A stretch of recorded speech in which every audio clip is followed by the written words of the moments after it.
Oops. There we go. Get this man some help. Stop it. Get some help.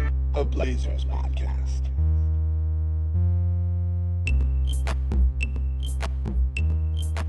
Welcome back to Get This Man Some Help.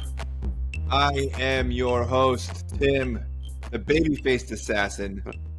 Just shaved. I'm feeling smooth, a little itchy. That's the worst part. That's And why we have Shann right here. We have Shann right here. Don't like the itchy part. Your trusted source for the most untrusted sources. Fair. That could be your slogan. Fair. Shann, they said we wouldn't be back. They said we couldn't do it, but here we are. Here we are. We know what pick we have. Don't give us a challenge. Let the speculation begin. Yeah. First of all, what do you think? What do you think about the pick? Where we landed? The whole draft order, everything. I mean, it's all clearly all roads lead to Giannis in Portland. So it doesn't matter. It's so great. I'm not even reading scouting reports, and you know how much I love reading scouting reports. No, I'm just kidding. Yeah. Of course I'm reading scouting reports. I'm taking them to bed. He's sending me texts all the time. 100%. Yeah. Are you of the impression that Dallas that it was gamed in some sort of way? There was a wink deal, like you trade Luka. No, I just think that the sort of the arc of the moral universe, as it were, bends towards, the rich getting richer. So yeah, okay, that's just the way. So we're gonna change. Yeah, we're gonna change that popular theory. Yeah, and there we go. Dallas, of course, gets the number one pick. Falling upwards. They will have. They're going to get Cooper Flag, and I myself, I am a positive manifesting person. Mm-hmm. I generally have a cheery outlook. Sure. And leading up to the draft, I was reading all these stories about how, Donovan Clingan and Cooper Flag have this connection through their mothers. They both played at the University of Maine. They're like, they're buddies, all this stuff. And like, I was like, this is going to be great. Like the content machine's already starting to roll. We're going to have these like two guys out in the town, mm-hmm. It's going to be great. But no, he's going to Dallas. And you saw the expression on Cooper Flag's face when it was announced. Just the most stunned person in the room. Absolutely. He had, because like the day before the draft, he was walking around in like a Fire Nico t-shirt. Ha ha ha. Yeah. Mavs suck. Ha ha ha. Yeah. And now here you are. You know those job listings that say, here at this company, we work hard, but we play hard too. Yeah. Which is code for you're not going to have a life. 100%. That's Nico Harrison's Mavs. That's what he wants. 100%. Yeah. No, it's good for them. Good for them. Good for them. The thing about it is it kind of takes Cooper Flag off the board for a lot of teams. Like you really don't have to worry about him having like a Wembanyama-like impact because he's going to be mired in whatever crazy dysfunctional stuff. I mean, can you imagine? You've got Kyrie Irving, who for a while was the most dysfunctional player in the league. Yeah. And the entire organization said, no, we'll suit to match. Yeah. No worries. Here we go. Yeah. Let's go. No problem. You want to get a little weird? Let's go. Let's go. We can get weird. All out weird. Sure. Yeah. It's like a lot of parties I went to. Mm-hmm. Okay, so do you think we're going to keep that pick? Are we going to keep that pick? Are we keeping that pick? Are we keeping the pick? So the thing about it is, yeah, probably. But, and the problem is this, what I'm about to say would go against everything that Joe Cronin has been about his entire tenure. And that is sort of making a big splash. Portland is in a position, if they really, really wanted to make a big splash. Because they got a lot of young talent and they have, some draft capital.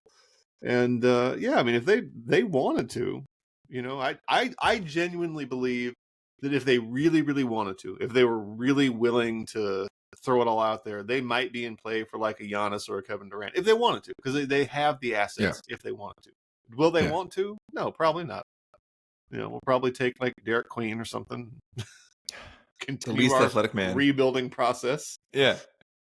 Yeah, I think they're going to keep it. I do think that they are. The thing that's most interesting is the fact that Giannis is a win now talent, and we control their picks. Yeah. So we're sort of like we're the guy that the car dealer has to call when he's trying to make a deal. Hold on, I got to go check with my manager. That's right. And he goes into the office. Yeah. And there's Joe. Yeah.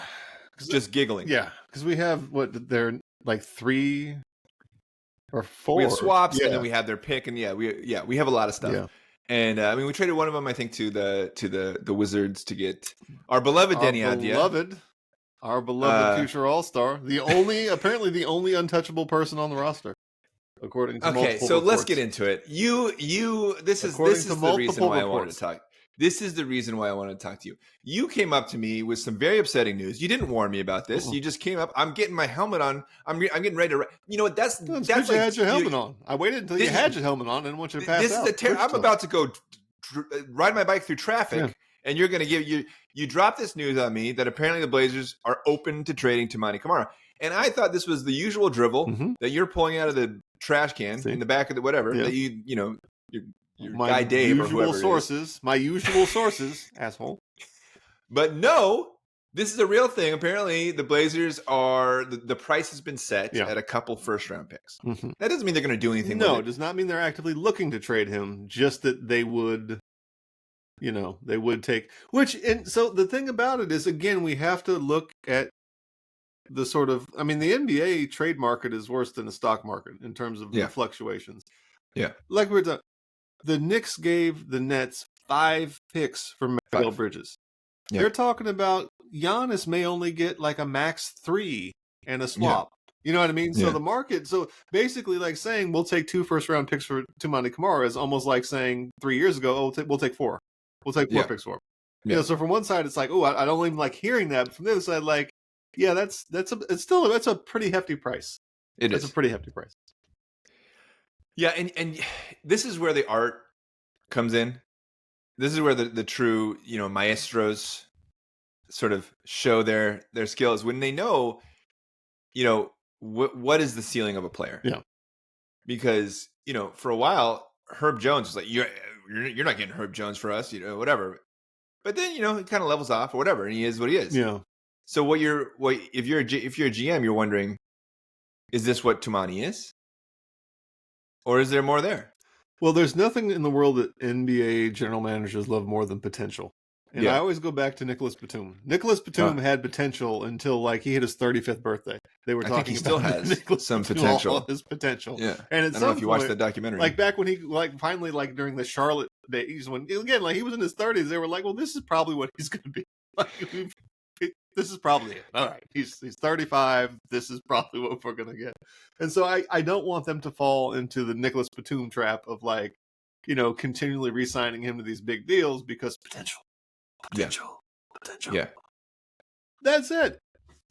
If the version of Toumani Camara that we got the last 2 months of last season is his ceiling, okay, cool, keep that. Yeah. That's cool. That's fine. That's fine. He is what every NBA team wants. Yeah. A legitimate 3 and super D. Right. So. Right. But I mean, the whole premise of this podcast is finding that man. Yeah. Who is that man going to be?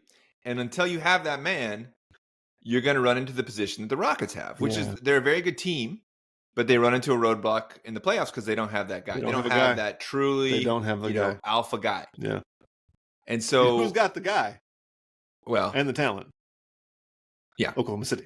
Yeah. They don't have the personality though. So I feel like we're still doing fine. So they were absolutely thumping Milwaukee or Minnesota, big pardon. Yeah. Absolutely crushing. Just beating the brakes off of the Timberwolves. Yeah. And then their second unit came in and the talent disparity was even bigger between the Oklahoma City's second unit could probably take the bottom 10 teams in the league. No problem. Yeah. Just a crazy, and they got the guy. They have the guy. Yeah. They said, I heard a stat, and I hear stats like this, and I say, well, this is what I want for the Blazers. So SGA wins the MVP this year, leads the league in scoring. But 6 other guys on that team had career years. Yeah. With a guy who led the league in scoring. Yeah. He took six other guys and said, no, you guys are also going to have the best years of your career. And that is the man. Yeah. As much as I can't stand it. And he's just an excellent basketball player. It does not get ruffled easy but they found their guy. Yeah, they have the guy. And then once they identified that guy, Presti was relentless. Yeah. And he shut down Shea for 2 seasons in a row, even though he could have really, blossomed and done a lot of stuff because he was like, we're not there yet with our supporting cast. And he waited for the right moment and now he's got it and he capitalized. So I guess to bring it back to Toumani is like, if you don't know if you have the guy anymore, and Toumani's already 25, and you're like, well, we're like 2 years away. Maybe we can get whatever. I'm not saying I go that route because for me, the thing about Toumani, and here's the trap I always fall into is you love your kids the most. Sure. You think they're the best. Sure. And Toumani is, he's a guy that we drafted in the second, we traded for, but, we basically targeted him in the second round. And, we've watched him come up and he's just like every year getting better. That's what you want. He has a great attitude. Did you read that article back in February with him and Scoop? Like, we have a secret. Yeah. Which is like a weird way. They're like, we have a secret that we haven't told anybody. And they basically said the thing that CJ and Dame used to always say, which is that they've been planning the parade route. Yes. And they're going to do it here in Portland. Yeah. And, Chauncey's like, that's great. Those young fellows. but I loved it. I loved it. I ate it up. Yeah. No, and listen, there's nothing that I love in life, sports, life, business, more than a low bar. Just a super low bar. And we've had a very low bar seasons. So the fact that we've got a guy who's getting like a second All NBA team mention, he might as well be Michael Jordan. Retire the jersey. Where are the statues? Where are the statues? Yeah. Yeah. So no, I get it, but also I legitimately think that even at the ripe old age of 25, I still think you hang on to a guy like that. He's the aside from Denny's sort of crazy ascension, Toumani is the most solid real NBA player the team has. Yeah, and, he's the kind of guy. He's the kind of guy that you add and then go win a championship. You know what I mean? Yeah. And we have him. So, Yeah. All right, let's keep him. Fine. We'll keep him. We'll keep Matisse. The true vibe guy. Well, I mean, the thing is like you look at the Thunder and you were talking about that bench unit. Yeah. And that's like when the Beatles broke up and George Harrison's like, let me drop a double album. Sure. Full of hits. I'll show you. Been sitting on these. Yeah. You didn't want these, huh? Okay, Paul. Yeah. And one of my favorite songs of all time. But here's the thing: is that's what the Thunder have. They have this deep bench. They can go to it. They can do a lot of different looks, and Toumani facilitates it. All right. So we have the number 11 pick. We're not trading Toumani. We're keeping the pick. Who are you taking? Ooh. Are you actually taking Derek Queen? No, I a touch man. He's a touch smith. Here's that guy. I'm so fascinated by him because he's 7 feet tall. Yeah. I don't think he's ever blocked a shot in his entire life, but he's a good on-ball defender. Weirdly. Is he really 7 feet tall? He's massive. Well, no, he's like 6'10", maybe. But he's a big. Yeah. But he doesn't play like a big, which frustrates me to no end. But he's also he's got really quick feet. Like, he's a better perimeter defender, I think, than he is a post defender, which is crazy. And he's got sort of like point guard skills as long as he doesn't have to dribble. I mean, it's just fascinating. It's like they assembled him out of like spare basketball attributes and said, okay, here's this weird package. And I don't necessarily he's another guy who doesn't seem like he really loves basketball, but he's tall and is kind of good at it in some ways. So I guess my read is he's either going to be a guy that you're never going to think about again, or he could like blossom into like a new Jokic.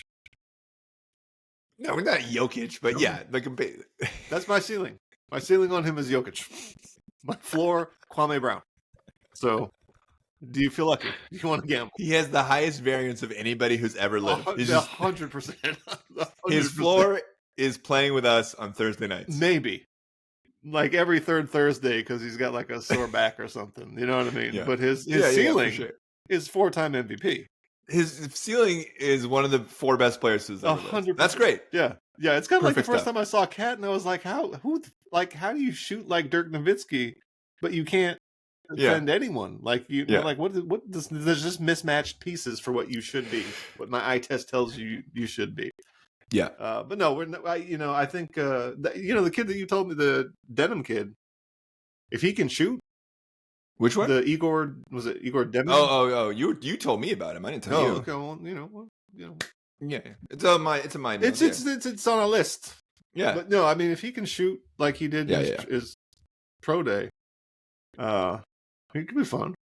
Yeah, he's a big guy. Likes to move the ball around. He's not going to stay on the ball a lot. He's going to be whipping that. I mean, the thing about Scoot is I think like Scoot's had like an up and down. We don't need to like go into all his ups and downs over the years. But a part of the thing is that when you have a high draft pick, usually they're going to demand the ball and they're going to like really kind of take like for ugly and beautiful, you know, for better or worse. And Scoot was just getting off the ball quick, kind of playing towards that. And, you know, Demon would fit into that, I think, really well. Yeah, the guy that I love is that kid who was at Washington State, that Cedric Coward. God. I love him so much. And I heard an interview with him. What? He's a mystery box. He's wonderful. You can take the $10,000, or you can take the 1983 Subaru Justy, or you can take the mystery prize. He's the mystery prize. I'm taking the mystery box every time. God. Okay, this kid, just so charming in the interview. I loved it. Yeah, but he's got like a 7'2" wingspan. Crazy. He's 6'5" with a 7'2" wingspan, which is nuts. It's nuts. It's crazy. And you know, he's a big guy, likes to play defense. Sort of like. I sort of like the fact that he wasn't like the chosen one from the beginning. No. Like he kind of came up. He had to go to like a division, lower division school to move his way up. And next year, you know, he's committed to if he doesn't stay in the draft, he's going to go to Duke. Yeah, so he went from like Eastern Washington to Washington. Yeah, and I just feel like there's something there, and I like the fact that I think he's going to keep working. Like it's sort of like in the Toumani mold, right? Yeah. Toumani was like, "Hey, I'm just happy to be here, but I'm guarding, you know, Ant Edwards, and I'm doing pretty well. 100%. Maybe there's a future for me in this." Yeah. I think you're right about that. I mean, he definitely strikes me as a kid who may come into the league with a bit of a chip on his shoulder, which you always love. And you can't teach a 7'2" wingspan. Like you can't teach that. No. He's hyper athletic. Yeah, and I think that.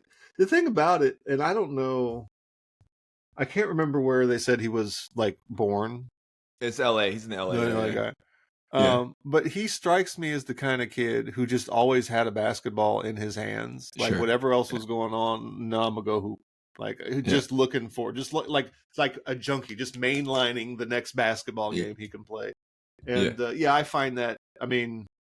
Yeah, it's very tempting. It's very tempting. Yeah. But again, and in the interview, he was like, you know, what do you love the most? He's like, he said family, but you know, it was like basketball. 100%. Yeah, my family because they gave me a basketball.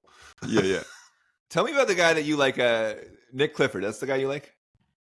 No, I'm actually not. Nick Clifford to me is slightly better. Drew Timmy. Okay, you know, guys like that, like the solid, you know, stocky post players. Unless you. Like, let me look at Julius Randle. Like, you know what I mean? Yeah. Like, it's just the game is kind of past that. But there are a lot of guys. The thing about it, in this draft, it seems like there are a lot of, like, Josh Giddey, like, tall, creative point guards who can't really shoot. Yeah. And I'm not, like, the draft is rich with those guys. Yeah. But that's not what Portland needs. Like, what does Portland need? Like, they need offense. They need shooters. Yeah. You know? And I think the kid from, what's his name? The one the skinny kid. Oh, Will Riley? Will Riley, even though he's not, you know, slotted as high, he's kind of a dead-eye shooter. Yeah. Con Knippel. I want to be able to say that all year long. Con Knippel. Yeah, he could do like a lot of cool marketing tie-ins with various clubs around town. Yeah. Come on in. Yeah, you. Con so the thing. Just one more thing on the Cedric. Okay. One more thing, because here's what's going to happen. Now, I don't, you know, I'm going to take out the old horn and toot it myself because a couple years back I was all about Dyson Daniels. You were all about Dyson Daniels, and he, has proven out to be kind of what I thought he was going to be, which is this, you know, terror on defense, who can really get loose on offense. Here's the thing. Here's my fear about Cedric Coward is he's going to get picked by a Miami Heat, by a Oklahoma City Thunder, by a San Antonio Spurs situation where he's going to go in there and they're going to be like, yeah, you know, he was really high on our draft board. We can't believe he fell to us. And then he's going to get into this system and you won't hear from him the first year, but year 3 or 4, all of a sudden it's like, hey, you know, there's some second team all defense buzz around him. And then you're going to see it coming in.